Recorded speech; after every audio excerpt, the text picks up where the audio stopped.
దేవుని వాక్యంలో నుంచి ప్రకటన గ్రంథము 22వ అధ్యాయం 6వ వచనం నుంచి మనం మార్చి చదువుకుందాము. ప్రకటన గ్రంథము 22వ అధ్యాయము 6వ వచనం నుంచి. మరియు ఆ దూత ఇలాగ నాతో చెప్పెను, ఈ మాటలు నమ్మకములను సత్యములను ఎన్నవి. ప్రవక్తల ఆత్మలకు దేవుడగు ప్రభువు త్వరలో సంభవింపవలసిన వాటిని తన దాసులకు చూపుటకై తన దూతను పంపెను.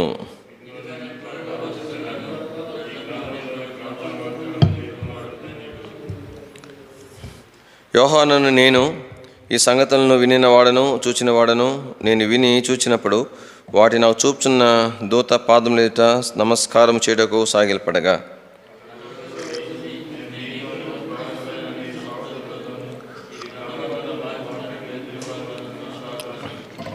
దేవునికే నమస్కారము చేయమని చెప్పాను. మరియు అతడు నాతో ఇలాగ చెప్పెను, నీ గ్రంథమందున్న ప్రవచన వాక్యములను ముద్ర వేయవలదు. కాలము సమీపమై ఉన్నది. అన్యాయం చేయవాడు ఇంకనూ అన్యాయమే చేయనిమ్ము. అపవిత్రుడైన వాడు ఇంకనూ అపవిత్రుడుగానే ఉండనిమ్ము. నీతిమంతుడు ఇంకనూ నీతిమంతుడుగానే ఉండనిమ్ము. పరిశుద్ధుడు ఇంకనూ పరిశుద్ధుడుగానే ఉండనిమ్ము. ఇదిగో త్వరగా వచ్చుచున్నాను. వాని క్రియ చొప్పున ప్రతి వానికి ఇచ్చుటకు నేను సిద్ధపరిచిన జీతము నా యొద్ద ఉన్నది. నేనే అల్ఫయు ఓమేగయు, మొదటివాడను కడపటివాడను, ఆదియు అంతమునై ఉన్నాను. జీవవృక్షమునకు హక్కు గలవారై గుమ్మముల గుండా ఆ పట్టణంలోనికి ప్రవేశించినట్లు తమ వస్త్రములను ఉతుకుకొను వారు ధన్యులు. కుకలు, మాంత్రికులు, వ్యభిచారులు, నరహంతకులు, విగ్రహారాధికులు, అబద్ధమును ప్రేమించి జరిగించు ప్రతి వాడును వెలుపట నందురు. ప్రభు సహాయం కొరకే ప్రార్థన చేసుకుందాము. ప్రీతండి ప్రభావ మీ కొందాలు చేయించుకుంటున్నాం. చదువు లేఖన భాగం దయతో దీవించి ఆశీర్వదించవలసిందిగా ప్రార్థన చేస్తుంటున్నాము. ప్రభావించిన మా తండ్రి దేవా, మీ వాక్యం ద్వారా మాకు అవసరమైనటువంటి మాటలను మీరు అనుగ్రహించవలసిందిగా ప్రార్థన చేస్తూ, పరలోక సింహాసనం నుండి ప్రభా మాతో మాట్లాడవలసిందిగా ప్రార్థన చేస్తూ, మీ దయలేని హస్తాలను అప్పగించుకుంటూ కృపను కోరుకుంటూ యేసుక్రీస్తు ప్రభువారి యొక్క శ్రేష్టమైన ఘనమైన ఉన్నతమైన పరిశుద్ధ నామములో స్తుతించి ప్రార్థించి మహిమపరిచి అడిగి వేడుకుంటున్నాం తండ్రి, ఆమేన్. ఇక్కడ దేవుని యొక్క వాక్యంలో 22వ అధ్యాయం 6వ వచనంలో, మరియు ఆ దూత ఇలాగూ నాతో చెప్పెను, ఈ మాటలు నమ్మకములను సత్యములునై ఉన్నవి. కాబట్టి దేవుని యొక్క వాక్యంలో ఈ మాటలు నమ్మకములను సత్యములునై ఉన్నాయి. ఈ వచ్చిన భాగం అంటే ఈ మాటలు నమ్మకములు సత్యములునై ఉన్నవి అనే మాట ఈ యొక్క ప్రకటన గ్రంథంలో 3 సందర్భాల్లో ఉపయోగించబడతా వచ్చింది. మొట్టమొదటి సందర్భం 19వ అధ్యాయము 9వ వచనం. మరియు అతడు నాతో ఇలా చెప్పెను, గొర్రెపిల్ల పెండ్లి విందుకు పిలువబడిన వారు ధన్యులని వ్రాయము. మరియు ఈ మాటలు దేవుని యథార్థమైన మాటలని చెప్పాను. దాని తర్వాత దేవుని వాక్యంలో మళ్ళా తిరిగి 21వ అధ్యాయము 5వ వచనం. అప్పుడు సింహాసనం మీద వాడు, ఇదిగో సమస్తం నూతనంగా చేయుచున్నానని చెప్పెను. మరియు ఈ మాటలు నమ్మకమును నిజములై ఉన్నవి అనే మాట మనం చూస్తూ ఉంటున్నాం. దాని తర్వాత ఈ సందర్భంలో కూడా మరి 22వ అధ్యాయంలో కూడా ఇదే మాట ఉపయోగించబడతా వచ్చింది. కాబట్టి ఇక దేవుని వాక్యంలో వాస్తవికంగా ఈ మాటలు నమ్మకము అంటే సత్యములు అనంటే ఏ విషయంలో నమ్మకములు సత్యము అనంటే 19వ వచనంలో పెండ్లి కుమార్తె అనే సంఘము తన్ను తాను సిద్ధపరచుకుంది 19వ అధ్యాయంలో చూస్తూ ఉంటున్నాం. తర్వాత 21వ అధ్యాయంలోకి వచ్చేసరికి కానీ భర్త కొరకు అలంకరించుకునేటువంటి పెండ్లి కుమార్తె వలె కొన్ని నూతన యెరూషలేము అనే పరిశుద్ధ పట్టణము దిగి రావటం అనేది అక్కడ చూపించబడతా వచ్చింది. తర్వాత ఈ యొక్క 22వ అధ్యాయంలో కాబట్టి తన దాసులు ఆయనను సేవిస్తారు అనేటువంటిది కూడా ఇక్కడ మనకు జ్ఞాపకం చేయబడతా వచ్చింది. కానీ ఈ మూడు మాటలు మనకి ఏం జ్ఞాపకం చేస్తున్నాయి అంటే ఏ విషయంలో ఏ మాటలు నమ్మకమైనవి అంటే దేవుని ప్రజలు తమను తాము సిద్ధపరచుకుంటారు, ఆయన భార్యగా ఉండుట కొరకై సిద్ధపరచుకుంటారు అనే మాట నమ్మకము సత్యమైనటువంటి మాట. దాని తర్వాత కానీ భర్త కొరకై అలంకరించబడిన పెండ్లి కుమార్తె వలె నూతన యెరూషలేము అనే పరిశుద్ధ పట్టణము కాబట్టి దిగి రావటం అనేటువంటిది అది నమ్మకమైన సత్యమైన మాట. తర్వాత ఆయన దాసులు ఆయన సేవించటం అనేటువంటిది నమ్మకము సత్యము ఆయన మాటనిగా జ్ఞాపకం చేయబడుతుంది. అంటే మిగతా మాటలు నమ్మకం సత్యం కావని అర్థం కాదు, కానీ ప్రాముఖ్యంగా ఈ 3 సంగతుల విషయంలో ప్రత్యేకంగా ఈ యొక్క వాక్య భాగము ఉపయోగించబడిందిగా ఉంటా ఉంది. కాబట్టి నిశ్చయము కాబట్టి ప్రభు మరి తన సంఘం ఎత్తబడే క్రమంలో దేవుని ప్రజలు తమ్మును తాము సిద్ధపరచుకునే వారు కొందరు ఉంచబడతాం అనేది నమ్మకంగా మరి జరిగేటువంటి పనిగా కనబడుతుంది. తర్వాత పరిశుద్ధమైన యెరూషలేము అనే పట్టణంలో భర్త కొరకు అలంకరించబడినటువంటి పెండ్లి కుమార్తె వలె ఉన్నటువంటి ఆ భాగములో కొంతమంది మరి ఉండుట కొరకై అదే సమయంలో నిరంతరము ఆయన సేవించేటువంటి ఆయన దాసులుగా ఉండుట కొరకై కొందరు సిద్ధపరచబడటం అనేటువంటిది ఖచ్చితమైన నమ్మకమైన మాటగా దీని వాక్యంలో మనం చూస్తూ ఉంటున్నాం. అందుకని అపోస్తలుడైన పౌలు ఒక మాట చెప్పినాడు. ఏమన్నాడు? పాపులను రక్షించుటకు క్రీస్తు యేసు ఈ లోకముకు వచ్చెను అన్న వాక్యము నమ్మదగినది అని అన్నాడు. ఎట్లా నమ్మదగినది అని అంటే కింద భాగంలో చూసేసరికి 1 తిమోతి 1వ అధ్యాయము ప్రధానుడు 15వ వచనంలో మరి పాపం రక్షించు క్రీస్తు యేసు లోకముకు వచ్చిన వాక్యం నమ్మదైంది, పూర్ణ అంగీకారములకు యోగ్యమైందినై ఉన్నది, అట్టి వారిలో నేను ప్రధానుడును. కానీ ఏంటయ్యా ప్రూఫ్ అంటే నేనే. కాబట్టి ఆ మాట ఎందుకు ఎట్లా నమ్మకం అని అంటే కాబట్టి నేను ప్రభు నా పాపం క్షమించినాడు అన్నట్లుగా. కాబట్టి దేని యొక్క వాక్యంలో కాబట్టి ఈ యొక్క మరి మాట నిశ్చయంగా నమ్మదగినది అని అన్నట్లు ఉద్దేశం ఏమిటంటే దేవుని ప్రజలు కూడా అలాగనే కాబట్టి ప్రభు కొరకై తమను తాము సిద్ధపరచుకునే వారు ఉండుట అనేటువంటిది నమ్మకము సత్యమైనటువంటి మాటగా మనం చూపించబడతా ఉంది. ఆ తర్వాత 22వ అధ్యాయం ప్రకటన గ్రంథం 6వ వచనంలో మరియు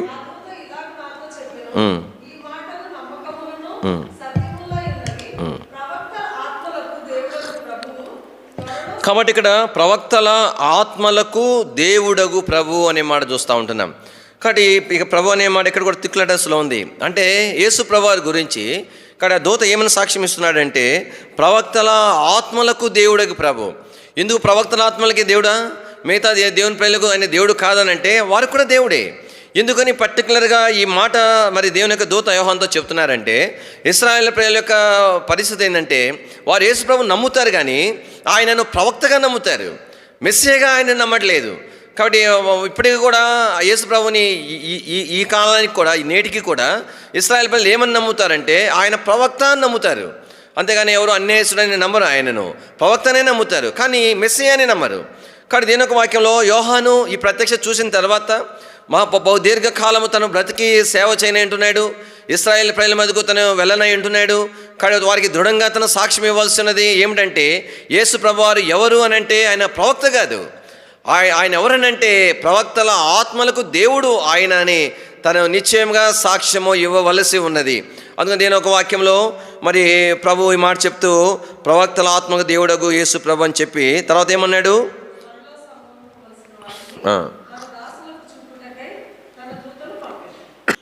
త్వరలో వాటిని త్వరలో సంభవిస్తున్నాయి కదా, ఇంకా త్వరలో జరిగిపోతాయి కదా, ఆలస్యం లేదు కదా.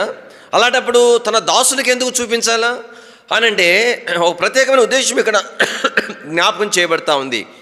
ఉదాహరణకు ప్రభువు యేసుక్రీస్తు వారు ఈ లోకానికి వచ్చిన తర్వాత ఆయన మరణించి తిరిగి లేచిన తర్వాత తను ఎవరికి ప్రత్యక్షపరుచుకున్నాడని మనకు తెలుసు. ఎవరు ప్రత్యక్షపరుచుకున్నాడు? కేవలము శిష్యులకు మాత్రమే ప్రత్యక్షపరుచుకున్నాడు. కాబట్టి శిష్యులకు మాత్రమే. తర్వాత ఆయన ఆరోహణమైనప్పుడు ఇంకా కొంతమంది ప్రజలు అక్కడ ఉంటా వచ్చినారు. అయితే ఎందుకు శిష్యులకు మాత్రమే కనబరుచుకున్నారు?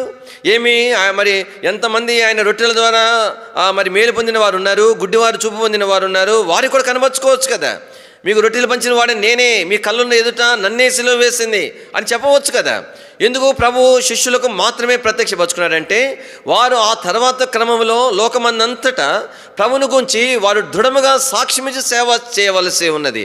కానీ ప్రభు ఎంతో వేగముగా వారు ప్రభుని గురించి ప్రకటన చేయవలసి ఉన్నది. ఎన్నో శ్రమలకు ఓర్చి వారు ప్రభుని ప్రకటించవలసి ఉన్నది. కాబట్టి ఆ ఉద్దేశంతోనే ప్రభు శిష్యులకు తాను ప్రత్యక్షపరచుకుంటా వచ్చినాడు. కాబట్టి వాళ్ళు అనుమానపడినా విసుక్కోకుండా రుజువుపరుచుకుంటా వచ్చినాడు. అదేనో వాక్యం ఇక్కడ కూడా ఎందుకు కాలము కొంచెమే ఉంది కదా, ఎందుకు ప్రభు తన దాసులకు ప్రత్యక్షపరచుకుంటున్నాడంటే కాబట్టి ఇవి ప్రత్యక్షపరచుకునే ద్వారా తన దాసులైన ఆయన ప్రజలు కాబట్టి మరింత పట్టుదలతో, మరింత నిశ్చయతో, మరింత భారముతో కాబట్టి ప్రభుని సేవించాలనేటువంటిది దేవుని యొక్క ఉద్దేశం. అందుకని త్వరలో సంభవించవలసిన విషయాలు అయినప్పటికీ కూడా కాబట్టి తన దాసులైనటువంటి వారి కొరకై దేవుడు యోహాను ద్వారా బయలుపరిచేవాడుగా ఉంటున్నాడు. తర్వాత 7వ వచనం, ఇదిగో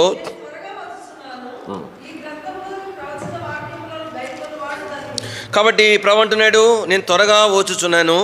ఈ గ్రంథములోని ప్రవచన కాబట్టి ఈ ప్రకటన గ్రంథం మొదటి అధ్యాయంలో ఇదే మాట ఉపయోగించబడింది. మళ్ళా తిరిగి చివరి అధ్యాయంలో కూడా ఇదే మాట ప్రస్తావించబడుతుంది. ఏంటా ప్రస్తావన? ఈ గ్రంథంలో ఉన్నటువంటివి ప్రవచనాలు నెరవేర్చబడవలసింది. బహు సమీపంలో కాలంలో అవి నెరవేర్చబడబోతున్నాయి. కాబట్టి ఈ ప్రవచన గ్రంథము, ఈ ప్రవచన వాక్యాలు రాయబడినటువంటి గ్రంథములోని వాటిని గైకొనేటువంటి వాడు ధన్యుడు. కానీ ఏంటి? కానీ ఈ ప్రవచన వాక్యములతో నింపనే గ్రంథంలో ఏం సంగతులు ఉన్నాయి గైకొనటానికి అని అంటే, మనం జ్ఞాపకం చేసుకుంటా వచ్చినాం కదా. మొట్టమొదటిగా ప్రభువైన యేసు క్రీస్తు వారికి వచ్చిన ప్రత్యక్షత మొదటి అధ్యాయంలోనే మనకు చూపించబడతా వచ్చింది. ప్రకటన గ్రంథం అంతట్లో కూడా గొర్రెపిల్ల యొక్క ప్రత్యక్షత మనం ప్రకటన గ్రంథంలో మనం చూడగలుగుతాం. కానీ ఈ ప్రవచన గ్రంథములో ఉన్న సంగతులు ఏంటంటే, ప్రత్యక్షపరచబడినటువంటి ప్రభువైన యేసు క్రీస్తు వారు. కాబట్టి గైకొనుట అంటే అర్థం ఏంటంటే, ప్రభువైన యేసు క్రీస్తు వారిని గురించిన ప్రత్యక్షత మరింత తేటగా దేవుని ప్రజలను మనం పొందుడు కొరకై ఈ గ్రంథంలోని సంగతులు గైకొనాలని చెప్తున్నాడు. రెండవదిగా ఈ గ్రంథములో, ఈ ప్రవచన వాక్యములు రాయబడిన గ్రంథములో ఏం రాయబడినాయి అనంటే, కాబట్టి సంఘాలు 7 సంఘాలు ప్రభు విభజించి, ఆయా కాలంలో సంఘాలు విభజించి, ఏ కాలంలో ఉన్న ఏ సంఘమైనా లో ఉన్నప్పటికీ కూడా ఉండకూడనటువంటి విషయాలు, ఉండవలసినటువంటి విషయాలు 2 సంగతులు కూడా ప్రభువు ఈ యొక్క ప్రకటన గ్రంథంలో ప్రస్తావిస్తూ వచ్చినాడు. అంటే అర్థం ఏంటంటే, నిశ్చయంగా దేవుని ప్రేరైన వారు ప్రభు రాకడలో ఎత్తబడటం మాత్రమే కాదు, వారు జయించేటువంటి వారుగా ఉండగలుగుతారు. ఎలా ఉండగలుగుతారంటే, వారి కొరకై ముందుగానే దేవుడు ప్రత్యక్షపరిచినాడు. దేని విషయమై ఆయన ఎంత తీవ్రంగా ప్రతిస్పందిస్తాడో, కోపంగా ఆయన ఆయన వ్యవహారం ఉంటుందో, ఏ విషయంలో అత్యధికంగా సంతోషిస్తాడు అనేది 7 సంఘాలకు వచ్చినటువంటి వర్తమానంలో ప్రభు పొందుపరిచిన వాడుగా ఉంటున్నాడు. కాబట్టి ఈ ప్రవచన గ్రంథములో రాయబడినటువంటి సంగతులు గైకుంటా అంటే అర్థం ఏంటంటే, కాబట్టి ఇవన్నీ కూడా ఏదో ధ్యానించడం కొరకో లేదంటే విషయాలు తెలుసుకుంటూ కొరకో కాదు. కానీ ఇక మన యొక్క జీవితాల్లో, సంఘ జీవితంలో వేటిని మనం తీసివేసుకోవాలో, వేటిని వెంబడించాలనేటువంటిది కాబట్టి ఈ గ్రంథం ద్వారా దేవుడు నేర్పించేవాడుగా ఉంటున్నాడు. కాబట్టి అలా నేర్చుకోవడం అనేది కాబట్టి ఈ యొక్క ప్రవచన వాక్యం రాయబడిన గ్రంథమును గైకొనటం. తర్వాత మూడవదిగా మనకు జ్ఞాపం చేసుకుంటూ వచ్చినప్పుడు, ఈ ప్రవచన వాక్యములు రాయబడిన గ్రంథము ఏమని చూపిస్తూ ఉన్నదంటే, ప్రభువైన యేసుక్రీస్తు వారు ఆయన పరలోకానికి ఆరోహణం అయిపోయిన తర్వాత, అంటే తిరిగి ఆయన రెండవసారి వచ్చిన తర్వాత, సంఘం ఎత్తబడిన తర్వాత, కానీ కొంతకాలము ఆ యొక్క యూదుల యొక్క కళ్ళులు ఇంకనూ గుడితనంలో మూయబడిన సందర్భంలో, ఆ తర్వాత వారు ప్రభువుని తెలుసుకొని వారు ఎలాగ సేవ చేశారు అనేటువంటిది మనకి ఇక్కడ జ్ఞాపకం చేయబడతా వచ్చింది. కాబట్టి ఎంత తీవ్రంగా వాళ్ళు సేవ చేస్తారనేది జ్ఞాపం చేయబడతా వచ్చింది. లోకమంతటా వారు ఎలా ప్రకటించారనేది జ్ఞాపం చేయబడతా వచ్చింది. శత్రువు చేతిలో వారు తప్పించుకోలేకపోయినారు. కాబట్టి ఇష్టానుసారంగా కాబట్టి సాతాను వారిని వధిస్తూ వచ్చినాడు. వధించబడిన వారి రక్తము, బలిపీఠం యొక్క వారి ఆత్మలు కింద కనబడతా ఉంటున్నాయి, వారి రక్తం కనబడతా ఉంది. అయినా కూడా వారు వెనుకంజ వేయకుండా ఎలాగా ప్రభువుని సేవించారో అనేటువంటిది దేని ఒక వాక్యంలో మనకి జ్ఞాపం చేయబడింది. కాబట్టి ఈ ప్రవచన వాక్యములు వ్రాయబడినటువంటి గ్రంథం మనకి ఏం చూపిస్తున్నదంటే, కాబట్టి రానయ్యున్నటువంటి కాలంలో ప్రతికూలమైన పరిస్థితుల్లో వారు ఎలాగూ సేవ చేస్తారనేది మనకు జ్ఞాపం చేయబడింది. తద్వారా గైకొంటం అంటే అర్థం ఏంటి? కాబట్టి అలాంటి ప్రతికూల పరిస్థితుల్లోనే వారంతగా ప్రభువుని సేవిస్తే, అంతగా ప్రభువు గురించి వారు సాక్ష్యం ఇస్తే, కాబట్టి అలాంటి పరిస్థితులు ఏ మాత్రం కూడా లేని కాలంలో మనం ఎంతగా ప్రభువుని సేవించాలి అనేటువంటిది ఈ ప్రవచన వాక్యంలో రాయబడిన గ్రంథము గైకొనుట అనేటువంటిది. కాబట్టి దేని వాక్యంలో ఈ ప్రవచన, అందుకని మొదటి అధ్యాయంలో మనం చూసుకుంటా వచ్చినాం. కానీ ఏమని రాయబడింది? ఈ గ్రంథంలోని వాక్యము చదివి ఏమంటారు, చదువువాడును విని. కాబట్టి ఏమంటున్నాడంటే, ఈ ప్రవచన వాక్యం గైకొనవాడు అంటున్నాడు, ఇందులో రాయబడిన సంగతులు. కాబట్టి ఈ మాట అనేది వాస్తవానికి బైబిల్ అని అంతటికి వర్తింపజేసుకోవచ్చు. కానీ పర్టికులర్గా ఈ మాట కాబట్టి ఈ గ్రంథం గురించి దేవుడు ప్రస్తావించినటువంటిది. ఎందుకు ఈ గ్రంథం గురించి ఏంటంటే, ఎందుకు ఆ ధన్యత అంటే ఏంటి, ఎలాగా ఆ ధన్యత మనం పొందుతామంటే, ఈ 3 అంతల స్థితి ద్వారా మనం ఆ యొక్క ధన్యతలోనికి వచ్చేవారుగా ఉంటాం. అందుకని ఈ ప్రకటన గ్రంథం ఆ మాటతో అదే మొదటి అధ్యాయంలో ప్రారంభించిన ప్రభు చివరి అధ్యాయంలో అదే మాట ప్రస్తావిస్తున్నట్టుగా మనం చూస్తూ ఉంటున్నాం. తిరిగి దేని వాక్యంలో 22వ అధ్యాయము దయచేసి 8వ వచనం, యోహాను నేను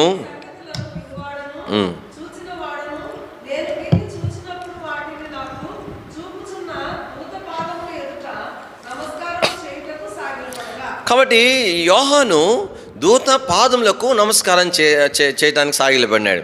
ఇక్కడ రెండు సంగతులు ఉంటున్నాయి. ఇదే ప్రక్రియ తను 19వ అధ్యాయంలో చేసినాడు. ఇది దేవుని వాక్యంలో ప్రకటన గ్రంథం 19వ అధ్యాయము 10వ వచనం, అందుకు నేను అతనికి నమస్కారం చేయటకై అతని పాదం ఎదుట సాగిలపడగా. కాబట్టి అక్కడే చెప్పినాడు ఏమన్నా దేవునికే నమస్కారం చేయాలని సంగతి చెప్పినాడు. తిరిగి 22వ అధ్యాయంలో మళ్ళా యోహాను అదే ప్రక్రియ తను చేస్తున్నట్టుగా చూస్తుంటున్నాం. కాబట్టి నాకు అర్థమైన మేరకు నేను అనుకుంటాను దూతల గురించేటువంటి గమనము యోహానుకు లేక కాదు. కాబట్టి దూతలకు దేవుడు ఇచ్చిన స్థానం ఎలాంటిదో యోహానుగా గమనం లేక కాదు. ఇక్కడ మరి అక్కడ ఈ సాగిలబాటులో ఉద్దేశం ఏంటంటే అక్కడ ఏమంటారంటే అక్కడ మరి ఏమంటారు ఆయన భార్యగా ఉన్నటువంటి పెండ్లి కుమార్తె తాను సిద్ధపరచుకొని చూసిన పరవశుడైపోయినాడు. అంత శ్రేష్టమైన దృశ్యాన్ని తను కనవచ్చిన దూతకు ఆ పరవశంలో తను అక్కడ నమస్కారం చేసినాడు. అయితే దూత చెప్పినాడు నాకు నమస్కారం చేయవద్దు అని అంటే ఏ కారణాన్ని బట్టి అయినా నమస్కారం చేయకూడదు అనేది దూత యొక్క వర్తమానంగా ఉంది. ఇక్కడ మనం చూస్తూ ఉంటున్నాం. ఇక్కడ తనకు ఈ సంగతులు మరి గురించి చూపిస్తున్నటువంటి దూతకు నమస్కారము చేస్తూ వచ్చినాడు. అంటే అంటే అంటే అప్పటికి కూడా తనకు తెలియబడలేదంటే తెలియబడలేక కాదు.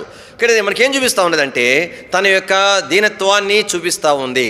కాబట్టి అక్కడేమో పరవశంలో నమస్కరించినాడు, ఇక్కడేమో తన దీనత బట్టి నమస్కరించినాడు. ఏ కారణాన్ని బట్టి కూడా దూతలకు నమస్కరించకూడదు, ఆయననే పూజించాలనేది ఇక్కడ మరొకసారి దేవుని యొక్క దూత దృఢపరుస్తూ వచ్చినాడు. కాబట్టి దేవుని యొక్క వాక్యంలో భక్తులందరి జీవితాల్లో మనం చూస్తూ వచ్చినప్పుడు కానీ వారు ఎంత గొప్ప దైవజనులు అయినప్పటికీ కూడా వారు దీనత్వంతో కూడినటువంటి స్థితిగతులు అనేటువంటివి వారి యొక్క మచ్చుక ఆనవాలనేటువంటి దేవుని వాక్యంలో పర్యాయాలు ప్రభు మనకు చూపించేవాడుగా ఉంటున్నాడు. సరే, యోహాను యొక్క స్థితి అలాగున్నది. తర్వాత దూత విషయంలోకి వచ్చేసరికి దూత ఏం చేస్తూ ఉంటున్నాడు? దయచేసి 9వ వచనం, అతడు వద్దు సుమి. కాబట్టి తను ఏం చెప్తున్నాడంటే కానీ వద్దు సుమి, నేను నీతో సహదాసుడనని చెప్తున్నాడు. అంటే అర్థం ఏంటి? నీకంటే నేను మించిన వాడిని కాదని చెప్తున్నాడు. ఒకవేళ నాకు స్వరూపము నాకు ఇవ్వనండి ఈ యొక్క గంభీరమైన రూపము లేదంటే ఈ యొక్క విషయాలన్నీ కూడా కనపరిచేటువంటి ప్రత్యేకమైన ఆధిక్యత ఇవన్నీ ఉండవచ్చు గాక, అయితే నేను ఎవరైనానంటే నీకంటే మించినోడు కాదు, నీతో సహదాసుడను అని చెప్తున్నాడు. కాబట్టి ఒకటేమో కాబట్టి నేను నీకు ఏమాత్రం కూడా మించిన అది దానినే బైబిల్ గ్రంథం ఏమంటుందంటే ఐక్యపరచుకునుట అని అంటది. దానినే ఐక్యత అనేటువంటి పదము యొక్క పరమార్థము అది మనకు జ్ఞాపం చేస్తుంది. దూత తను ప్రత్యక్షంగా చెప్తున్నాడు నేను నీకంటే మించిన వాడిని కాదు. ఆ తర్వాత ఏమన్నాడు? ప్రవక్తలైన నీ సహోదరులు. కాబట్టి నీ సహోదరులు అంటే ఇశ్రాయేల్ ప్రజల్లో ఉన్న ప్రవక్తలు అనే అర్థం. కాబట్టి ఇక్కడ రెండవదిగా ఏమని చెప్తున్నాడంటే నీతోను తర్వాత ప్రవక్తలైనటువంటి నీ సహోదరులతో. అంటే ఇక్కడ ఇంకో మాట చెప్తున్నాడు. ఇంకా దూత ఇంకా తర్వాత తక్కువ స్థాయిలోనికి తను వస్తూ ఉంటున్నాడు, ప్రవక్తల గురించి ప్రస్తావిస్తున్నాడు. అంటే యోహాను యొక్క స్థానం అనేటువంటిది ప్రవక్తల కంటే ఉన్నతమైంది. కానీ ఎన్నో కారణాలు ఉంటున్నాయి. ఉదాహరణకు ప్రవక్తలు ఎంతో గొప్పవారు, వారికి ఇవ్వబడినటువంటి అధికారాలు ఎంతో ప్రత్యేకమైనటువంటివి, చాలా పవర్ఫుల్గా మరి శక్తివంతమైనటువంటి అధికారాలు దేవుడు ప్రవక్తలకు ఇస్తూ వచ్చినాడు, వాస్తవమే. అయితే వారు పాత నిబంధన భక్తులు. కానీ ఈ యొక్క గొర్రెపిల్ల వివాహోత్సవంలో వారు అతిథులుగా మాత్రం ఉండబోతున్నారు.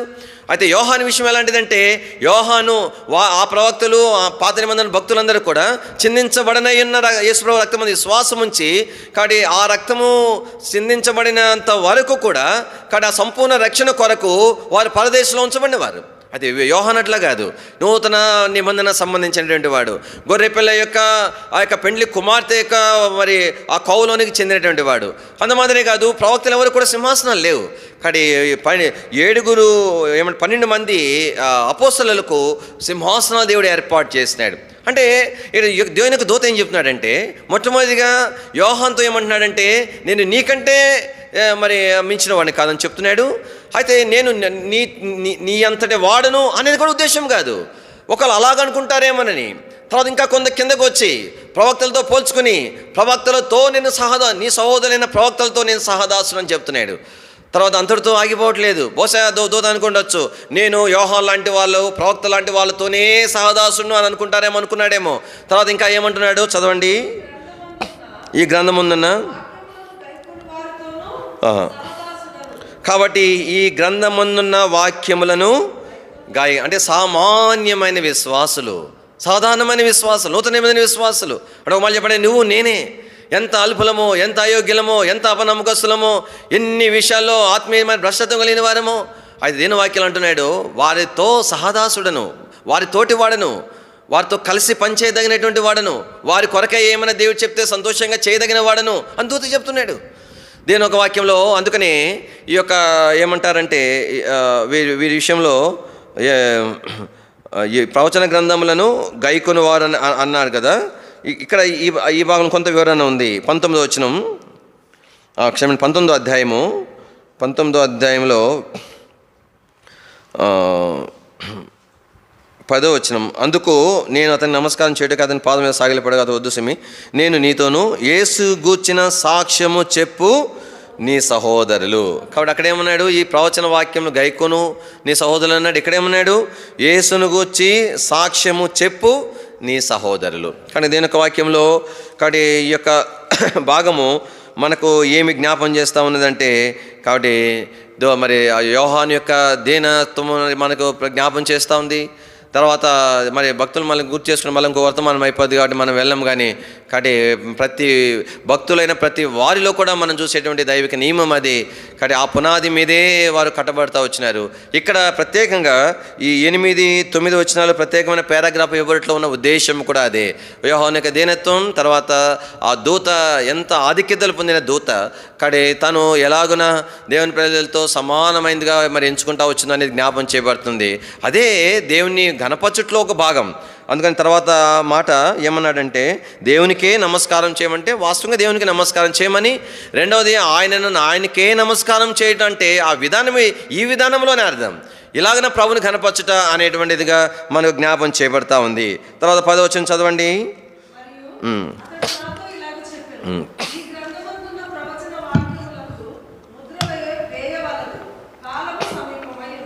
కాబట్టి దేవుని యొక్క వాక్యంలో మనం చూస్తుంటున్నాం, ఈ యొక్క ప్రవచన ముద్ర వేయవద్దు. దానియేలు గ్రంథంలో ముద్ర వేయమని చెప్పినాడు. ఎందుకంటే అవి ఇంకా కొంతకాలం తర్వాత జరగవలసిన విషయాలు. అంటే అంత తేటగా అర్థమయ్యే సంగతులు కూడా కాదు, అర్థమవలసిన అవసరం కూడా లేదు. ఎందుకంటే అవి తర్వాత జరగవలసిన విషయాలు. అది ఇక్కడ మాత్రము ప్రకటన గ్రంథంలో అన్ని సంగతులు కూడా తేటగా విడమర్చి ప్రభు రాయించి పెట్టినాడు. కానీ ఎందుకు ముద్ర వేసిన అవసరం లేదంటే కానీ ఇక త్వరలో సంభవించబోతున్నాయి కాబట్టి. అందుకని దేని వాక్యంలో అవి ఎంత సమీపంలో ఈ సంగతులు జరిగించబడబోతున్నాయి అనేది ముద్ర వేయాల్సిన అవసరం లేదనే మాట గుర్తు చేస్తూ ఉంది.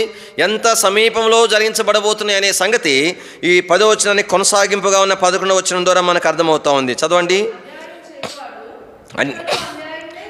అన్యాయమే చేయనిము, అపవిత్రుడైన వాడు అపవిత్రుడుగానే ఉండనిమ్ము, నీతిమంతుడు ఇంకనూ నీతిమంతుడుగానే ఉండనిమ్ము. కాబట్టి 4 సంగతులు అంటున్నాడు. ఒకటి అన్యాయస్తులు, అపవిత్రులు, మరొకటేమో నీతిమంతులు, పరిశుద్ధులు అనే మాట దాన్ని జ్ఞాపకం చేస్తున్నాడు. కానీ అన్యాయం చేయవాడు ఇంకనే అన్యాయము చేయనిమ్మంటే కింద ఇన్పుట్లో ఏమన్నా అంటే చేయును అని అన్నాడు. అపవిత్రుడు ఇంకనూ అపవిత్రుడుగానే ఉండును అని అన్నాడు. అంటే దీనికి ఒక మాట ఏమర్థమవుతుందంటే, అలాగ అలవాటు అయిపోయిన తర్వాత ఇంకా అలా ఉండిపోతారని అర్థం. అంటే దేనికి కూడా కానీ విశ్వాసి ఎలాగ ఉండాలంటే, కానీ ఏ విషయమైనా సరే దేవునికి విరోధమైందని దేవుని వాక్యం ద్వారా, దేవుని ఆత్మ ద్వారా, దేవుడు లేదంటే ఏదో ఒక రీతిగా ఒక విశ్వాస ద్వారానో, పరిస్థితుల ద్వారానో, మేలుల ద్వారానో, శ్రమల ద్వారానో దేవుడు మనకు చూపించినప్పుడు వెంటనే మనం సరి చేసుకోవడానికి అభ్యాసం చేసుకోవాలి. అలా చేయబోతే ఎంతగా అలవాటైపోతారంటే అలా ఉండిపోతారు అనే మాట జ్ఞాపం చేస్తూ ఉంది. అదే సమయంలో ఇక్కడ ప్రాముఖ్యంగా ఈ 11వ వచనము మాట యొక్క అర్థమైందంటే, అలా ఉండును అంటే అర్థమైందంటే ఇంకా టైం లేదు. ఇంకా అన్యాయం చేసేవాడు ఇంకా మానుకోవడానికి, ఇంకా పశ్చాత్తాపడడానికి, సంధించడానికి అవకాశాలు తన అంత సమయం లేదు. అందుకే 10వ వచనం కొనసాగింపు 11వ వచనం. కానీ అన్యాయం చేస్తున్నావా, అయిపోయింది, ఇంకా సమయం, ఇంకా ప్రభు వచ్చేయబోతుంటున్నాడు.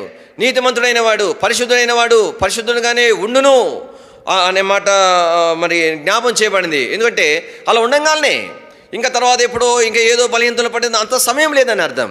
కానీ ప్రభు ఎంత త్వరగా వస్తున్నాడనే సంగతి ఈ మాట మనకు జ్ఞాపం చేస్తూ ఉంది. ఎలాగ ఉండేవాడు అలాగనే ప్రభుని ఎదుర్కోవాల్సి ఉన్నదని జ్ఞాపం చేస్తూ ఉంది. అంటే అర్థం ఏంటి? కానీ అన్యాయస్తులైన వాడు అపవిత్రుడు ఉన్న పాటునే సరి చేసుకోలేనేది ఈ మాట యొక్క అర్థం. కానీ ఇంకా ఏమాత్రం కూడా అవకాశం లేదు, ఇంకా తన్నం లేదు, వాయిదా వేసుకోవడానికి లేదు, అర్థం కానట్టుగా ఉండటానికి లేదు. ఈ కాలం అలాంటిది కాదు. ఈ ఎంత ముద్ర వేయబడకుండా విడవిడిచబడినంత సమీపంగా ఉన్నటువంటిది ఆయన రాకడనే దాని కొరకై ఈ 11వ వచనం మనకు సాక్షాత్తంగా జ్ఞాపం చేస్తూ ఉన్నాడు. తర్వాత దయచేసి 12వ వచనం, ఇదిగో త్వరగా వచ్చుచున్నాను. కాబట్టి ఇక్కడ త్వరగా వచ్చుచున్నాననే మాట గ్రీకు భాషలో ఏం రాయబడిందంటే హఠాత్తుగా అనే మాట మనం రాయబడింది. కాబట్టి ప్రభు అన్నాడు, నేను హఠాత్తుగా వస్తాను. అందుకని దానికి ఎన్నో పదాలు ఉన్నాయి బైబిల్లో. అనుకొనని గడియలో అని అంటా వచ్చినాడు, దొంగ వచ్చినట్లు అని అంటా వచ్చినాడు. అంటే అర్థం ఏంటంటే, కాబట్టి ఆ ప్రభు రాకడ సంభవించిన మరుక్షణమే ఏమంటే ఆయన వచ్చి వెళ్ళిపోయిన సంగతి అర్థమవుతుంది. అంటే దీని వాక్యంలో మన జీవితాలలో ప్రభు రాకడ అనేటువంటిది హఠాత్తుగా జరిగేటువంటిదిగా ఉండకూడదు. ఎలాగ ఉండాలా? ఎదురు చూసేటువంటి ఉండాలి. అంటే ఉదాహరణ చూడండి, ఇప్పుడు మన బస్సు ఏదైనా ఊరికి వెళ్ళాలంటే సమయం అయిపోతుంది, అడావుడిగా పరిగెత్తుతాం. కాబట్టి వెళ్తాము. కొన్ని సందర్భాలు ఎట్లా ఉంటాయంటే ఇంకా బస్సు రాలేదనిపిస్తుంది. అడిగితే వెళ్ళిపోయింది అంటారు. ఎప్పుడు వెళ్ళిపోయింది? ఇప్పుడే కదా 2-3 నిమిషాలే కదా అయిపోయింది. వస్తాను. నాకు అది అట్లా ఆశ్చర్యమైంది. 9 గంటలకు బయలుదేరాలి ట్రైను. బయలుదేరేసేస్తే కరెక్ట్గా 8:58 టికెట్ తీసుకున్నాను. గబగబా వెళ్ళిపోయినాను. అంటే నాకున్న ఒక గ్రహింపు ఏంటంటే మినిమము ఒక 5 నిమిషాలు లేట్ అవుతుందని. ఇట్లా ప్లాట్ఫామ్గా ట్రైన్ లేదు. లేకపోతే నేను అనుకున్నాను రాలేదు అనుకున్నాను. తర్వాత కొద్దిసేపు కూర్చున్న తర్వాత అంటే టైం చూసుకున్నాను కదా కరెక్ట్గా. అంటే ఒక్క నిమిషం కూడా కాదు, 9:00 పడంగానే మూవ్ అయిపోయినాడు. సరే నేను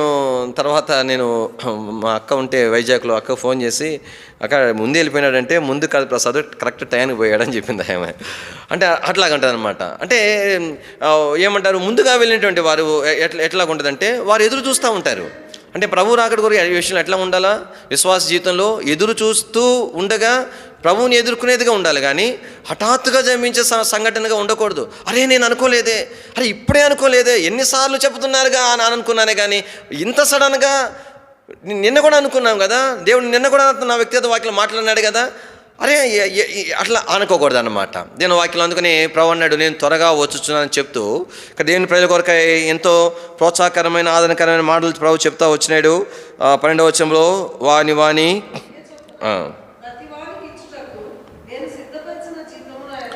కాబట్టి ప్రభు యుద్ధ మనం నిలబడినప్పుడు వ్యక్తిగతంగా మనము పొందేటువంటి వారుగా ఉంటున్నాం. కానీ వాని అని చెప్పబడుతుంది కింద, ప్రతి వానికి అనే మాట మనకు జ్ఞాపం చేయబడుతుంది. కాబట్టి దేని వాక్యంలో ప్రభు ప్రతి వారికి కూడా ఇస్తున్నాడు.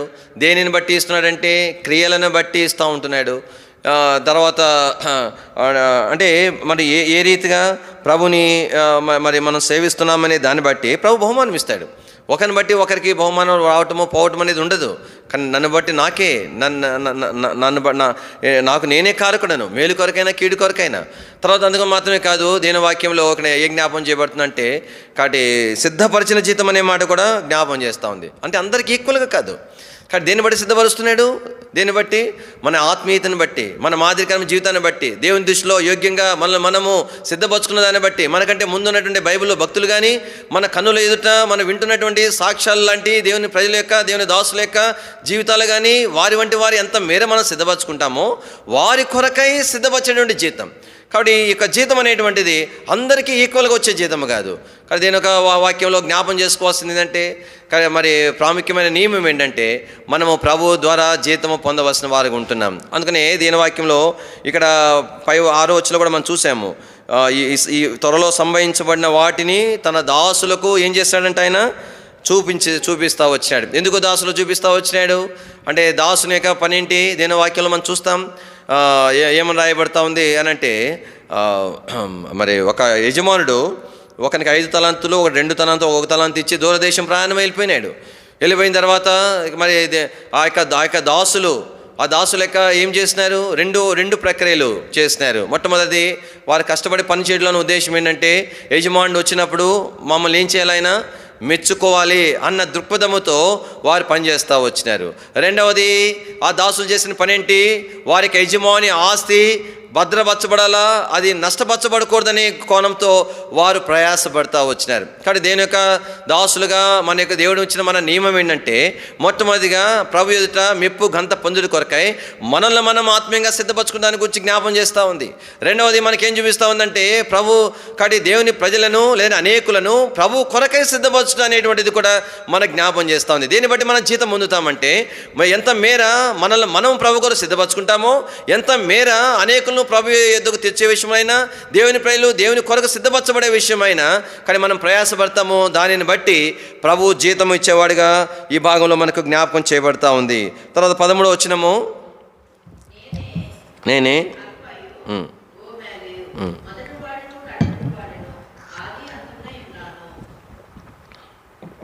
కానీ ప్రభు ఇక్కడ చెప్తా వచ్చినాడు, నేనే అల్ఫా ఓమేగా. కానీ అల్ఫా ఓమేగా అంటే మనం ఇంతకుముందు కూడా జ్ఞాపం చేసుకున్నాం. హెబ్రీ భాషలో ఫస్ట్ లెటర్ అల్ఫా, చివరి అక్షరము ఓమేగాగా, అంటే ఆయనే సమస్తం అనే దానికి ఇక్కడ మొదటి వాడను కనపడి వాడను అనే మాట ఇక గ్రీక్ భాషలో ఏమని రాయబడిందంటే, ఉన్నవాడను ఉన్నవాడను అని రాయబడింది. అందుకని మన ప్రభుకు ఉన్నటువంటి పేరు ఏంటంటే, మోషే అడిగినాడు, ఏంటి నీ పేరు అని అడిగితే ఏమన్నాడు ఆయన? అది కాదు ఆయన పేరు, మళ్ళీ చెప్పండి, ఆయన పేరు వరకే చెప్పండి అంతే. ఉన్నవాడే ఆయన పేరు. అనువాడంటే అనబడటం అనమాట. ఉన్నవాడు అని అనబడతాడని అర్థం. సహజంగా మొత్తం కలిపేస్తాం, ఉన్నవాడును అనువాడును అని అంటాం. అందుకని మనం పిల్లలకి చెప్పేటప్పుడు కూడా ఏం చెప్పొచ్చు అంటే, ఎవరికైనా చెప్పేటప్పుడు కూడా ఉన్నవాడు అని పిలువబడేటువంటి ఆయన ఏమని పిలువబడతాడంటే ఉన్నవాడు అని పిలువ. అందుకనే అక్కడ కూడా మనకి ఉన్నవాడను అనే మాట వరకు మాత్రం తిక్లెటస్లో ఉంటుంది.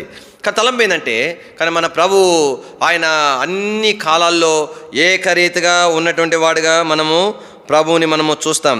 ఇక్కడ దేనవాక్యంలో ఇక్కడ ఒక మాట, సరే 14వ వచనంలో, జీవవృక్షమునకు హక్కు గలవారై గుమ్మముల గుండా ఆ పట్టణంలోనికి ప్రవేశించినట్లు తమ వస్త్రములను ఉతుకుకొనువారు ధన్యులు. కాబట్టి ఇక్కడ దేనవాక్యంలో మనకేం చూస్తుందంటే, జీవవృక్షమునకు హక్కు గలవారై అంటే ఈ భాగం మనకి మళ్ళా ఏమని జ్ఞాపం చేస్తుందంటే, ఆ జీవ వృక్షము అనేటువంటిది అందరి కోసం కాదని జ్ఞాపం చేయబడతా ఉంది. కాబట్టి దాని కొరకే ప్రత్యేకంగా కొంతమంది హక్కుదారులుగా ఉంచబడతారని జ్ఞాపం చేయబడతా వచ్చింది. అందుకని ఎఫెసీ సంఘంలో మనం చూస్తూ వచ్చినప్పుడు, జయించు వారికి మాత్రమే ఇవ్వబడేటువంటి తొండముగా జ్ఞాపం చేయబడుతుంది. కాబట్టి అంటే దేవుని రాజ్యంలో ప్రవేశించిన దేవుని ప్రజలందరి కొరకు కాదు, కానీ దేవుని యొక్క వాక్యంలో ఇక్కడ ఏం జ్ఞాపం చేయబడుతుందంటే, ఆ భాగము పొందేటువంటి వారు ఎవరనంటే, కాబట్టి విజయవంతమైనటువంటి జీవితం జీవించిన వారు, కేవలం అంటే తమ హక్కును కోల్పోకుండా ఉన్నటువంటి వారు, ప్రత్యేకమైన జనాము కొరకై ఆ జీవ వృక్షము అనేటువంటిది, ఆ ఫలం అనేటువంటిది అందుబాటులో ఉంచబడేదిగా దేవుని వాక్యంలో మనకు జ్ఞాపకం చేయబడతా ఉంది. అందుకని దేవుని వాక్యంలో ఆ జీవ వృక్షముకు హక్కు గలవారై గుమ్మముల గుండా ఆ పట్టణము లోనికి ప్రవేశించున్నట్లు. అంటే ఇక్కడ ఏమని జ్ఞాపం చేయబడుతుందంటే, నూతన ఆకాశం ఉంది, నూతన భూమి ఉంది, అక్కడ దేవుని యొక్క ప్రజలు కూడా ఉండబోతున్నారు. అదే సమయంలో కాబట్టి మరి పరిశుద్ధ పట్టణం కూడా కనబడతా ఉంది, రాజవీధి కనబడతా ఉంది, రాజవీధి మధ్యలో జీవ నది కనబడతా ఉంది, ఇరువైపులా జీవ వృక్షం కనబడతా ఉంది.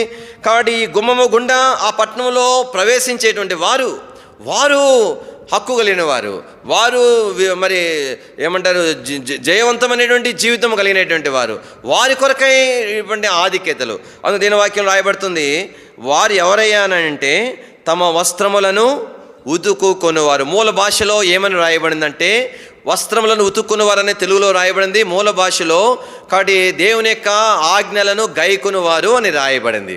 అంటే అర్థం ఏంటి? ఎవరు విజయవంతమైనటువంటి క్రైస్తవ జీవితం జీవించగలుగుతారంటే, ఎవరు ఆ జీవవృక్ష ఫలాలు తిండి కొరకు హక్కుదారులుగా చేయబడతారంటే, ఎవరు ఆ గుమ్మముల గుండా పట్టణంలో ప్రవేశించేటువంటి ఆధిక్యతలోనికి తీసుకురాబడతారంటే, వారు ఆయన ఆజ్ఞలను గైకునేటువంటి వారు. ఏంటి వాళ్ళ ఆజ్ఞలు కాకుండా వాళ్ళకు ఒక మూలం ఏంటంటే, దేవుని వాక్యాలు ఎన్నోసార్లు గుర్తు చేసుకున్నాం. 119వ కీర్తన అంతా కూడా దేవుని యొక్క ఆజ్ఞలు, దేవుని యొక్క కట్టడలు, దేవుని యొక్క విధులు గురించినటువంటి సంగతులతో, వాక్యముతో కూర్చున్న సంగతులతో నింపబడి ఉంటుంది. అక్కడ మనం ఏం చూస్తాం? మరి యెహోవా ధర్మశాస్త్రం అనుసరించి నిర్దోషంగా నడుచుకున్న వారు ధన్యులు, ఆయన శాస్త్రం గైకొనుచు పూర్ణ హృదయముతో ఆయనను వెతుకువారు ధన్యులు, వారు ఆయన మార్గంలో నడుచుకొనొచ్చు ఏ పాపము చేయరనమాట. ఎట్లా వీలవుతుంది? అంటే ఏ పాపము చేయనటువంటి వారని అర్థం, సంపూర్ణంగా సరిచేయబడిన వారని అర్థం, సంపూర్ణంగా చక్కబరుచుకున్న వారని అర్థం. ఇక్కడ రెండు సంగతులు జ్ఞాపం చేయబడుతున్నాయి. ఏ పాపము చేయరు అన్నట్లో ఉద్దేశం ఏంటంటే దేవుని యొక్క వాక్యం ద్వారా అలాగనే సిద్ధపరచబడుతున్నారు. అంటే అంతకుముందు ఏ పాపము చేయలేదని అర్థం కాదు. అయితే ఆయా బలహీనతలు ఉన్న అవన్నీ సరి చేసుకొని ఇంకెన్నడూ పాపము చేయకుండానంతగా కాబట్టి పశ్చాత్తాపడి సిద్ధపరచుకునేటువంటి వారు అనే దేవుని వాక్యం జ్ఞాపం చేస్తూ ఉంది. దీని అంతటికి మూలం ఏంటంటే దేవుని యొక్క వాక్యమే, దేవుని యొక్క ఆజ్ఞలే. కాబట్టి ఎవరైనా సరే దేవుడు అనుగ్రహించే శ్రేష్టమైన హక్కు పోగొట్టుకోకుండా ఉండాలంటే, విజయవంతమైన జయించే వారికి జాబితాలో ఉండాలంటే, ఈ దేవుని యొక్క రాజ్యంలో కూడా నిత్యత్వంలో కూడా శ్రేష్టమైన స్థానంలో ఉండాలంటే, కాబట్టి దేవుని వాక్యంలో మనం దేనిని ప్రేమించాలా, దేనిని మనం ఇష్టపడాలనంటే దేవుని ఆజ్ఞలను ఇష్టపడాలా.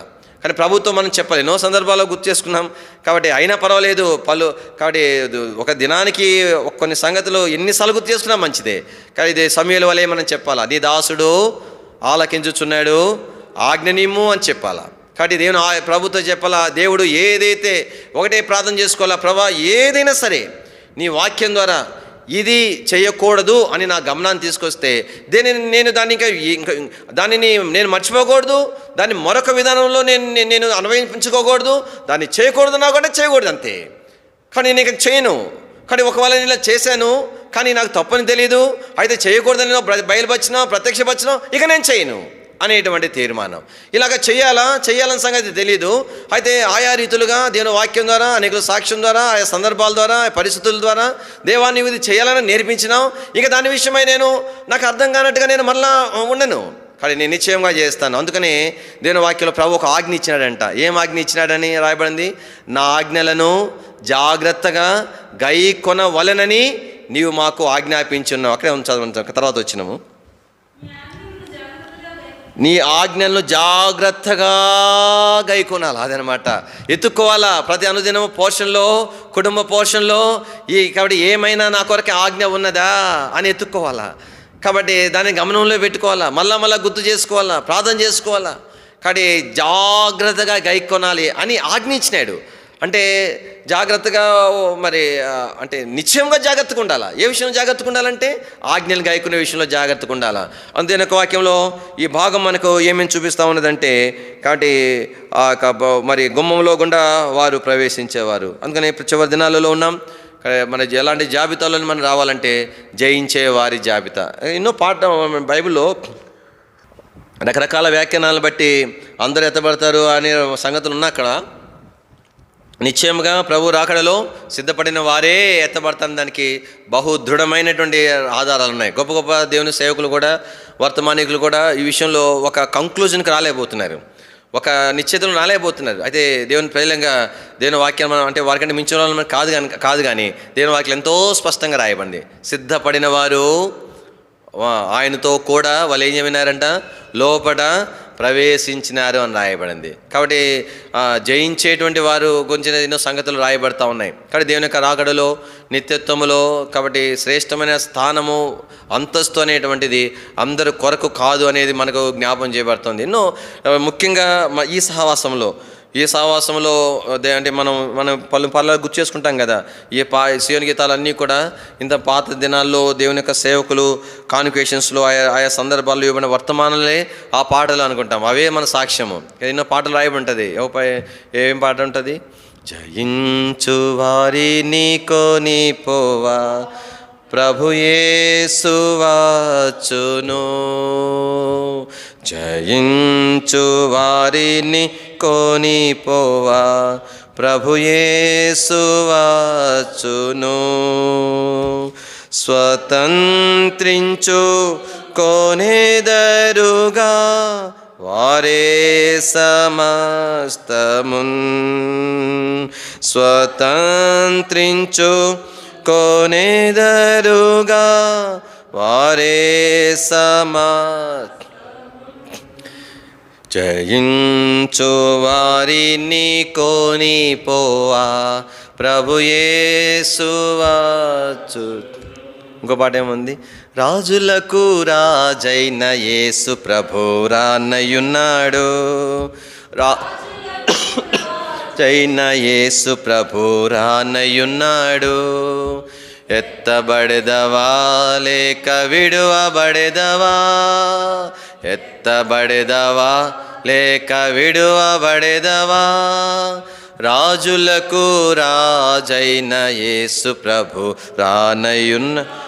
కాబట్టి మిగతా వారి సంగతి ఏమిటంటే, ఒకవేళ వాళ్ళు పరలోకంలో ఒక మూలన పడి ఉండేటువంటి, అంటే మనకు అర్థమయ్యే భాష కాబట్టి అలాంటి భాష ఉపయోగించుకుంటున్నాం, అలాంటి స్థితిలో వారు ఉండేవారుగా ఉంటారు. కానీ దేనికి వాక్యంలో మనకి జ్ఞాపం చేయబడుతుంది అంటే, ఈ చివరి దినాలలో కాబట్టి మనకు గురి ఏమై ఉండాలంటే, కాబట్టి నేను ఈ జాబితాలోనికి రావాలనేది మనకు ఆశ ఉండాలి, మన ప్రార్థన ఉండాలి. అది తప్ప మరి దేని మీద మనకు దృష్టి ఉండకూడదు. ప్రభుతో చెప్పాలా, ప్రభా ఈ గురి నుండి నా దృష్టి తొలగిపోకుండా సహాయం చేయమని ప్రభుతో చెప్పాలా. దీని వాక్యంలో తర్వాత మనం చూస్తాము 15వ వచనం, కుక్కలను, మాంత్రికులను, నరహంతకులను, ప్రతివాడును. కాబట్టి దేని వాక్యంలో మనం ఏం చూస్తున్నామంటే, కాబట్టి మరి వీళ్ళ గురించి ప్రస్తావన ప్రభు ఇక్కడ ఎందుకు రాయించి పెట్టాడు అంటే, ఇక్కడేమో శ్రేష్టమైన విధానంలో ప్రభు కొరకు సిద్ధపరచబడేటువంటి వారి విషయమై ప్రభు చెప్పినాడు కదా. ఇంకా వీరు వెలపడుంటారు, ప్రత్యేకంగా చెప్పాలా? వీళ్ళు వెలపగా ఎక్కడుంటారు అంటే, ఒక మాట చెప్పండి, వీళ్ళందరి గురించి మనకి ఏం జ్ఞాపం చేయబడుతుందంటే, అంటే వీళ్ళు రక్షణ లేని వారనే అర్థమవుతుంది కదా. ఇంకా దాని గురించిన ఇలా ఈ సందర్భంలో, ఈ శ్రేష్టమైన సంగతులు వివరించే సందర్భంలో ఎందుకు ఇక్కడే ప్రస్తావించబడాలా? దీనికి ఉద్దేశం ఏమిటంటే, కానీ ఈ జాబితా ఏంటంటే, ఈ జాబితాలోకి వచ్చి తప్పించుకొని తొట్టిపడిపోయి జారిపోయి, కాబట్టి భక్తినతలోనికి పాపంలోనికి వెళ్ళిపోయి దాంట్లో స్థిరపడిపోయి దేవుడు అనుగ్రహించినటువంటి శ్రేష్టత్వాన్ని సంపూర్ణంగా పోగొట్టుకున్న వారి జాబితా ఇది. అందుకని ఇది దేవుని ప్రజలైన మనకు హెచ్చరికగా ఈ సందర్భంలో మనకు జ్ఞాపం చేయబడతా వచ్చింది. అందుకని రక్షణ లేని వారు బయట ఉంటారనేది ఒక మాటలో రాసేది సరిపోతుంది. దేని వాక్యం ఉంది కదా, జీవగ్రంథం మందు ఎవని పేరైనను రాయబడినట్లు కనబడినలా వాడు వెలపట చీకటిలో పడవేయబడతానని రాయబడింది కదా. కాబట్టి పాతాళంలో పడవేయబడతాను రాయబడింది కదా. కాబట్టి మరి ఈ జాబితా ఎందుకనంటే, కానీ దేని అందుకనే ఈ సంవత్సరం సంఘానికి ఇచ్చిన వాగ్దానం మనకు తెలుసు. 125వ కీర్తన 5వ వచనంలో మనకి ఏం రాయబడి ఉంటుంది, తమ వక్ర మార్గం చదవండి.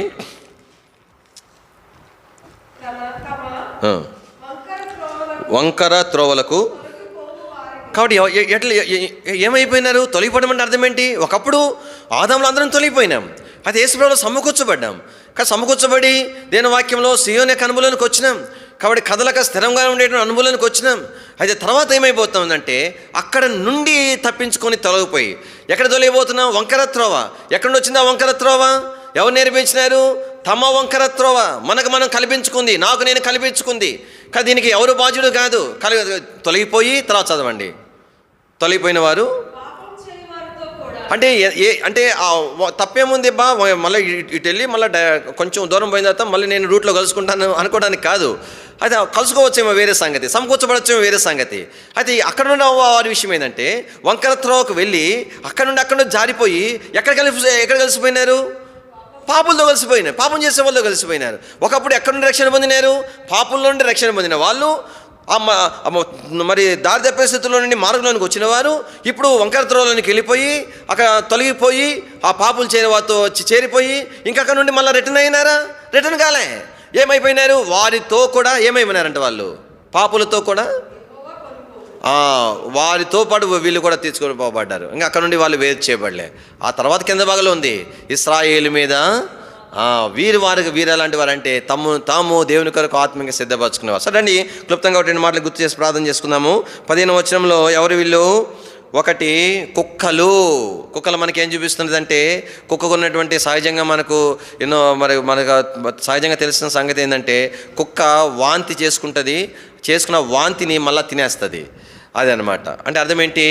కాబట్టి ఎవరైతే ఎన్నో సందర్భాల్లో అనుకొని నేను ఇలా ఉండకూడదు అనుకుని మళ్ళీ అసహించుకొని నేను ఇట్లా ఉన్నానా, ఇట్లా నంచుకున్నాను, ఎంత బుద్ధినంగా ఉన్నానా, ఎంత ఆత్మీయ గ్రహింపు లేకున్నానా అనుకొని మళ్ళా అదే రీతిగా నడుచుకోవటం అనేటువంటిది. రెండవది మాంత్రికులు. ఎందుకు మాంత్రికులు ఏంటి? మంత్రాల మీద వాళ్ళకి నమ్మకం. కాబట్టి వారు మా మంత్రాలు మా మాంత్రికులుగా వారు అయిపోతూ ఉన్నారు. అంటే ఈ మాట ఏం చూపిస్తుంది? ఆయా సంబంధమైన లోక సంబంధమైన ఆచారాలు పద్ధతుల మీద కాబట్టి నమ్మకము కలిగి ఉండటం అనేటువంటిది మరి దేవుని వాక్యంలో ఆ మాట జ్ఞాపం చేయబడుతుంది. వాస్తవమే, దేవుని పిల్లలు అయినప్పటికీ కూడా ఈ నమ్మకాలని సహజంగా పోవు. గలతీ పత్రికలో ఏమన్నాడు? వాటిని గురించి మూల పాఠంలోకి మీరు మరలా తిరగనేలా అని అన్నాడు. ఆ మూల పాఠాలు ఏంటో తెలిసిన మోషే చెప్పినట్టుగా సున్నతి చేయించుకోవటం. వాళ్ళు ఏమనటం ప్రారంభించినారు? తప్పేముందన్నా సున్నతి చేయించుకోకూడదు, అవసరం లేదు అని అంటున్నా. మంచిదే, చేసుకునే పాపం ఏంటి అని అడుగుతున్నారు. అదే విగ్రహ సంబంధమైన ఆచారమా అని అంటున్నారు. అది దేహోవా దేవుడు చెప్పిందే కదా అంటున్నారు. సరేలే, నీ లెక్క ప్రకారం నువ్వు అనుకో, చేసుకునే తప్పేముంది అని అంటున్నారు. అందుకనే మూల పాఠములు అని చెప్పిన ఇన్పుట్లో ఏమని రాయబడిందంటే భూతములు అని రాయబడింది. అంటే అర్థం ఏంటంటే పాత నిబంధనలో ఉన్న సంగతులు అవి విగ్రహ సంబంధమైన సంగతులు కాకపోయినప్పటికీ కూడా కానీ శిలువ ద్వారా సంపూర్ణంగా అవన్నీ నెరవేర్చబడిన తర్వాత అవసరము లేని వాటిని కూడా అనుసరించడానికి అనుమతించబడలే కొత్త నిబంధన గ్రంథంలో. అయితే ఈ దినాలలో విగ్రహ సంబంధమైనవి మనం అనుసరించేటువంటివి, లోక సంబంధమైనవి అసహించుకునేటువంటివి చాలామంది అంటారన్నమాట. దాని తప్పేముందన్నా, ప్రతిదానికి ఇదే గోల. ఏం గోల? తప్పేముంది. అందుకని నేను అట్లాగనే వాళ్ళందరికీ ఒక ఉదాహరణ చెప్తానన్నమాట. ఏం ఉదాహరణ చెప్తానంటే, ఒక స్త్రీ తన భర్తను విడిచిపెట్టి వేరొకరితో వెళ్ళిపోయింది. వేరొకరి వాడు మాయ మాటలు చెప్పి ఆమెను వశం చేసుకున్నాడు. ఆమె వాంతో వెళ్ళిపోయింది. వెళ్ళిపోయిన తర్వాత ఎందుకు వెళ్ళిపోయిందంటే ఆమె కంటికి భర్త కంటే వాడే మంచోడు కనబడ్డాడు. వెళ్ళిపోయిన తర్వాత అర్థమైంది అనమాట. అది ఏం అర్థమైంది? అరే, నా భర్తే ఎంత మంచోడు, నేను అనవసరంగా నా భర్తను పోగొట్టుకున్నాను, వీడు దుర్మార్గుడు, మోసం మాటలు చేసినాడు అని చెప్పి తెలుసుకుంది. తెలుసుకున్న తర్వాత మళ్ళీ భర్త దగ్గరికి ఎట్ట వస్తుంది? వస్తే ఆ భర్త ఎట్ట చేసుకుంటాడు? సరే, వచ్చిన తర్వాత భర్త చేర్చుకోడు, ఎవడో ఒకడు ఉంటాడు అనుకోండి, కానీ మొత్తానికి చేర్చుకున్నాడు. చేర్చుకున్న తర్వాత ఈ అమ్మగారు మళ్ళా మొదట భర్త దగ్గరికి వచ్చిన తర్వాత ఇప్పుడు ఏమంటుందన్నమాట. ఏమంటుంది? ఏవండి ఏంటమ్మా, ఆయనకు కాఫీలో చక్కెర ఎక్కువ వేసుకుంటే ఇష్టం అండి అంటుంది. ఆయనండి వెళ్ళిపోయినలా ఆయనకి పింక్ కలర్ షర్ట్ అంటే భలేకి ఇష్టం అండి. తప్పేముంది? సహించగలడా? అసలు కానీ సొంత భర్త అయింది విడిచిపెట్టి వేరొకరితో పోతే చేర్చుకోకూడదు. అలాంటివి చేర్చుకున్న తర్వాత వాని గురించి ప్రస్తావన ఉండొచ్చునా? ఏ భర్త అయినా సహిస్తాడా? కానీ ఒకప్పుడు లోకంలో అనుసరించినాం, దేవుని విరోధంగా ఉన్న విగ్రహ సంబంధం వాడిని అనుసరించినాం. ఇప్పుడు ప్రభు ఏం చేస్తున్నాడు? ప్రభువును రక్షించి మళ్ళీ చేర్చుకున్నాడు. మళ్ళీ చేర్చుకోకూడదు, ఆయన చేర్చుకున్నాడు.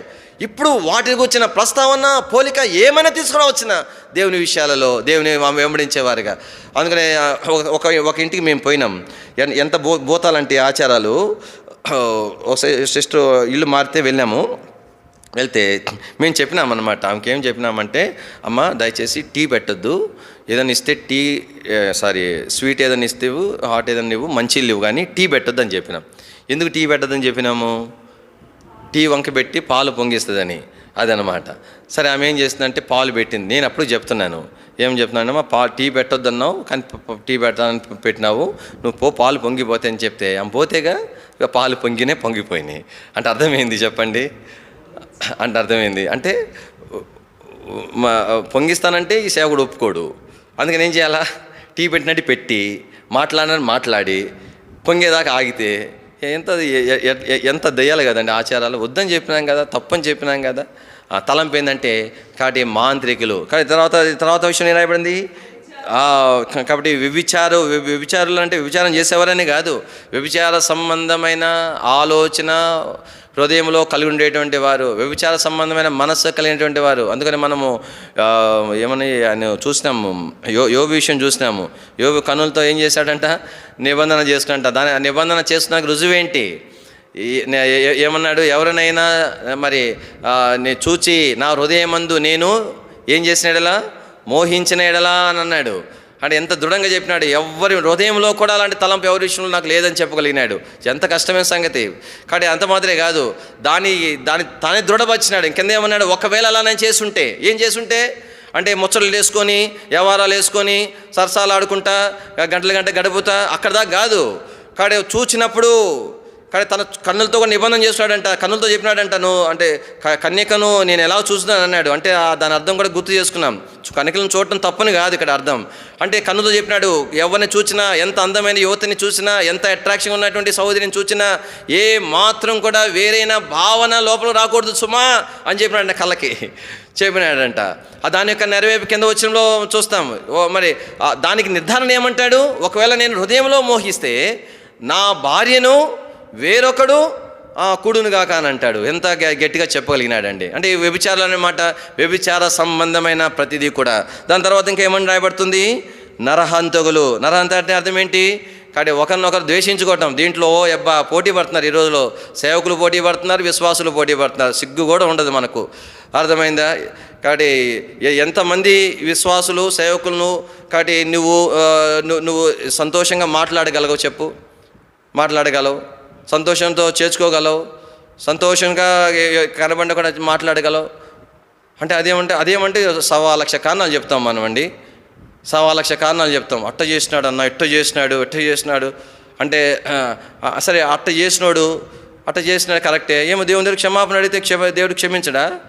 ఒకసారి ఒక సేవకుని గురించి నేను విన్నాను, చాలా వినకూడని విషయాలు విన్న తర్వాత నాకు కొంచెం రోషం అనిపించింది. దేవుడు నాతో మాట్లాడినాడు. ఏమని మాట్లాడినాడు, కానీ వాడు నా దాసుడు కాబట్టి నేను శిక్షించుకుంటా, నేను సరి చేసుకుంటా, మధ్యలో నువ్వెవడు తీర్పు తెచ్చడానికి అని మాట్లాడినాడు. దెబ్బగా నోరు మూసుకున్నాం. కానీ ఆ సౌదరి గురించి ఎవరితో కూడా నేను అక్కడ వేరే ప్రాంతం సేవ చేసేటప్పుడు ఎవరితో కూడా నేను ఈ రోజు కూడా నేను ప్రస్తావించను. ఆ సేవకుని ప్రస్తావన వచ్చినా కూడా ప్రస్తావించను. అయితే ఉండొచ్చు తన ప్రభు ఎంతో సరి చేసుకుంటాడు. అట్లానే ఉంటాడా ఏంటి, మనం ఉన్నామేంటి అట్లాగనే. కాబట్టి మనమేమో ఇప్పుడు సరి చేసుకునే వాళ్ళము, వేరే వాళ్ళేమో కట్టినే ఉండేవాళ్ళు లెక్కన.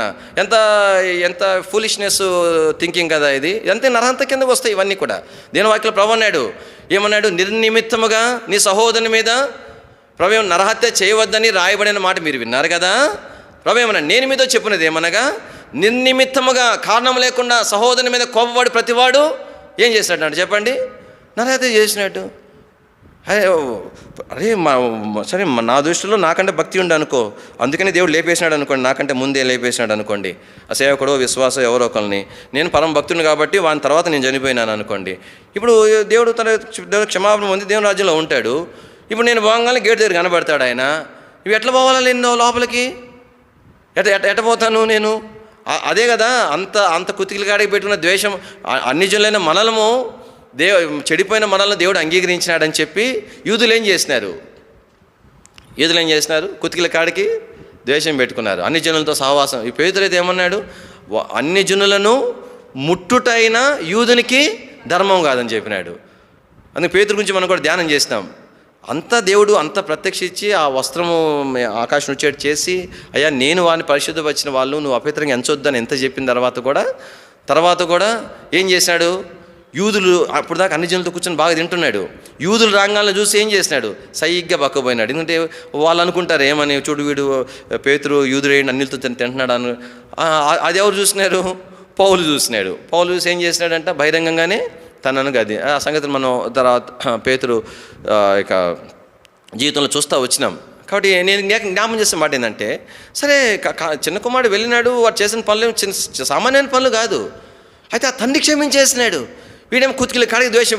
వీడి బాధ ఏంటంటే, వీడిని ప్రేమించినందుకు కాదు, వీని కుమారుడుగా ఎంచినందుకు కాదు, వీనికి హక్కు లేకపోవడం బట్టి కాదు, వాడున్న ఇంట్లోకి నేను ఎట్ట రావాలా, తండ్రి సమాచారం పంపించి అక్కడితో ఆ కథ క్లోజ్ చేయబడింది. అంటే అర్థం ఏంటి, ఇంకా వాడు లోపలికి రాలే. కాబట్టి జ్ఞాపం పెట్టుకోవాలా. ఇవన్నీ కూడా ఎందుకు ఈ ప్రత్యేక సందర్భం రాయబడిందంటే, దేవుని ప్రజలము మన యొక్క ఆత్మీయ స్థాయి, మన ఆత్మీయ స్థితిగతులు మనం చక్కపరచుకోవాలా. కానీ దేవుని కన్నుల ఎదుట కానీ మరి ఈ యొక్క పోకడలు ఉండకూడదు.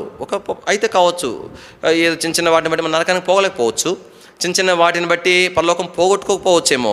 అయితే ఆత్మీయమైన ఉన్నతమైన ప్రభువు ధర మెప్పు జీతము పొందేంటో శ్రేష్టత్వంలోనికైతే మనం రాలేం. ఆ తర్వాత భాగంలో ఏమని రాయబడుతుంది, నరహంతకులను, తర్వాత విగ్రహ అంటే కొన్ని ఉంటాయి మనకు, అవి మనం వదిలిపెట్టలేమన్నమాట. అంటే అది అవే విగ్రహాలు ఎన్నోసార్లు మనం జ్ఞాపం చేసుకుంటూ వచ్చినాం. కాబట్టి మరి విగ్రహారాధన తర్వాత ఇంకేమంటే అబద్ధమును ప్రేమించి జరిగింది. కానీ అబద్ధమును అంటే లోక సంబంధమైనవి అని అర్థం. దేని వాక్యం ఏం రాయబడింది, ఏవి న్యాయమైనవో, ఏవి ఖ్యాతి గలవో, ఏవి మన్నిక గలవో, కాబట్టి వాటి మీద ఏమని రాయబడింది, మీరు ధ్యానముంచుడి అని రాయబడింది. రండి దేవుని వాక్యంలో బహుశా మాట మనకు ఫిలిప్పీయులకు రాసిన పత్రిక 4వ అధ్యాయము 8వ వచనం చదవండి. మెట్టుకు సహోదరులారా, ఏ యోగ్యమైనను,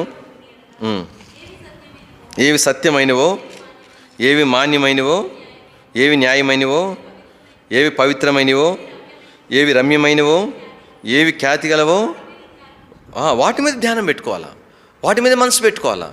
అవి కానివన్నీ అబద్ధమే, నిజం కానివన్నీ అబద్ధమే. కాబట్టి అందుకని ఒక పేజీ మనం తిప్పితే కొలస్సాయి పత్రికలో ఏమని చెప్పినాడు? 3వ అధ్యాయంలో, మీరు క్రీస్తుతో కూడా లేపబడిన వారైతే, నువ్వు విశ్వాసివైతే, నువ్వు దేవుని బిడ్డవైతే, ఎంతో ఎంతో వాక్యము తెలిసిన వ్యక్తివైతే ఏం చేయాలంట రాయబడింది?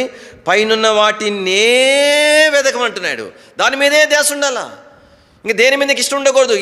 దీన్ని నేను ఇష్టపడుతున్నాను, మానుకోలేందుకు ఇష్టపడుతున్నాను, దేని గురించి చెప్పకూడదు నేను. అది అన్నమాట. దేని వాక్యం ఏమన్నాడు? వాటినే వెదుకుడి అని. ఎందుకు? అక్కడ క్రీస్తు దేవుడి కుడి పార్శ్వమున కూర్చుని ఉన్నాడు అంటున్నాడు. కిందకు వచ్చరికి ఏమన్నాడు? పైనున్న వాటి మీదనే కానీ భూ సంబంధమైన వాటి మీద మనస్సు పెట్టుకోవద్దు. కాబట్టి ఇవన్నీ మనసులోకి వచ్చేయకూడదు దేని వాక్యంలో. అందుకని కాబట్టి అంటే అర్థమైందంటే ఇది ఒక హెచ్చరిక అన్నమాట. అంటే చిన్నగా ఈ పోలికలు, ఈ రోగ లక్షణాలు మనలోకి వస్తే, ఉండనిస్తే ముదిరిపోయి ఒకవేళ కాబట్టి దేవుని రాజ్యం పోగొట్టుకునే వారిలో వెళ్ళిపోతామనే దేవుని యొక్క బాధ. అందుకని మనం హెచ్చరించబడి ఏంటంటే కాబట్టి మనం ఆత్మీయమైన స్థితిలోనికి మనం వచ్చేవారికి ఉండాలి. అంత మాత్రమే కాదు, శ్రేష్టమైనటువంటిది కాబట్టి ఆ యొక్క జీవవృక్ష ఫలాలు తినే హక్కు గల వారిగా, కాబట్టి మరి ఆధిక్యతలోనికి వచ్చేవారుగా నీవు నేను సిద్ధపరచబడాలనేదే దేవుని యొక్క ఉద్దేశం. దేవుని యొక్క ఆశ ఏంటంటే మనము ఉన్నతమైన మరి ఘనమైనటువంటి ప్రవేశము దేవుని యొక్క రాజ్యంలో ఉండాలనేది ప్రభు యొక్క ఆశ. అలాంటి కృప చివరి దినాల్లో ప్రభు నా ఎడల మన ఎడల కనుపరిచి సహాయపడుగాక. ప్రార్థన చేస్తామండి.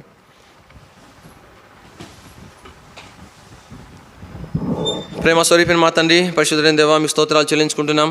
మీ వాక్యాన్ని బట్టి స్తోత్రములు ప్రభు. ఎన్నో సంగతులు మా కొరకాయ తేటగా వ్రాయించి పెట్టినారు ప్రభా. ఇవి మా చదువుతుండగానే మాకు అన్నీ అర్థమైపోయినాయి. అయితే ప్రభా కొంతమేర ప్రభా మరి తండ్రి వివరించుకోగలిగితే మీ ప్రభా నిచ్చిన మాతని మాకు ఇంకెంత అవసరమైతే మీ ఆత్మ ద్వారా ఇంకా తేటగా మాకు ప్రభా మాతో మాట్లాడవలసిందిగా ప్రార్థన చేస్తుంటున్నాం.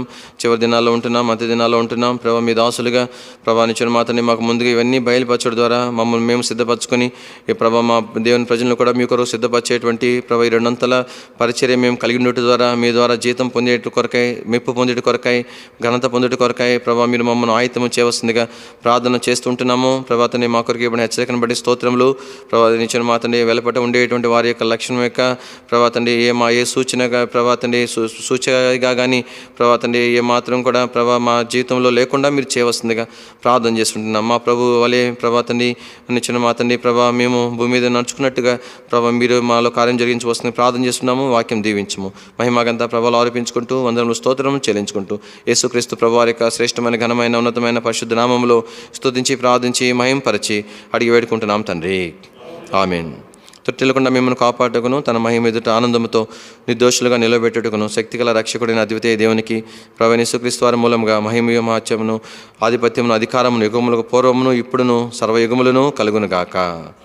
ఆమేన్.